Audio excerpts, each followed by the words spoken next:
यहाँ जाशु जी को हॉस्टल छोड़ने जाता है। वो पूछता है मूड खराब था क्या? मुझे लगा ऑफिस में सब ठीक होगा, पर तुमने मुझे क्यों कुछ नहीं बताया? जी कहती है कुछ ज्यादा नहीं हुआ, मैं बस हैंडल कर सकती हूँ, मैं तुम्हें ज्यादा परेशान करना नहीं चाहती थी। जाशु हंस के कहता है पहले तुम मेरे सामने रोया करती थी और अब तुम एम्बैरस हो रही हो। जी उसे मारते हुए कहती है वो बचपन की बात थी और अब मैं नहीं रोती, बच्चे रोते हैं और अब मैं बड़ी हो गई हूँ, प्रॉब्लम खुद सॉल्व कर सकती हूँ। जाशु उसे पकड़ के कहता है अगर तुम्हें लगता है बच्चे रोते हैं तो तुम मेरे लिए बच्ची बन के रह सकती हो। वो उसे प्यार से पकड़ के बोलता है घर की याद आ रही है क्या? जी एग्री करती है। जाशु कहता है तो घर चलते हैं, मैं छुट्टी ले लूंगा, अगर तुम चाहो तो इंटर्नशिप छोड़ सकती हो। कंपनी में ऐसा क्या है कि मेरी जी को इतनी परेशानी हो रही है? मुझे तुम्हारे सीनियर से बात करनी होगी। जी हंस के कहती है तुम अब मेरे पेरेंट्स बनोगे?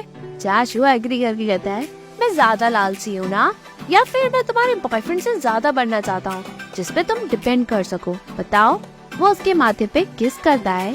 जी उसे हग करके कहती है मैं भी तुम पे डिपेंड करना चाहती हूँ ताकि तुम अपने सुख दुख मेरे साथ भी बांट सको।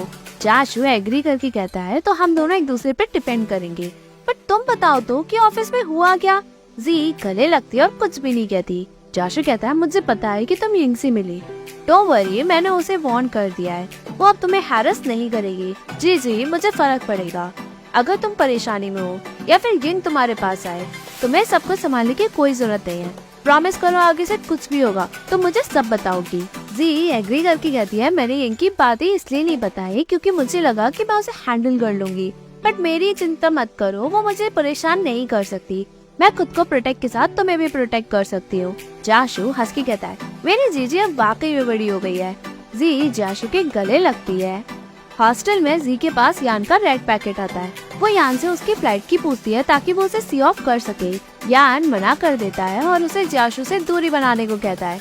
जी मना करती है। यान बहाना मार के फोन कट कर देता है। बाद में जी को जाशु की डिपेंड वाली बात याद आती है। वो सोचकर खुश होती है। दूसरे ही दिन जी के ऑफिस की मीटिंग में जो जी का प्रपोजल होता है, जी उस प्रपोजल की डिटेल्स देती है। क्लाइंट प्रपोजल में खूब खुश होता है और उसे एक्सेप्ट करके कॉन्ट्रैक्ट बनवाने को कहकर चला जाता है। क्लाइंट के जाने के बाद सीनियर जी के तारीफ पे तारीफ करता है और सभी को हार्डवर्क करने के साथ बोनस का भी ऐलान करता है।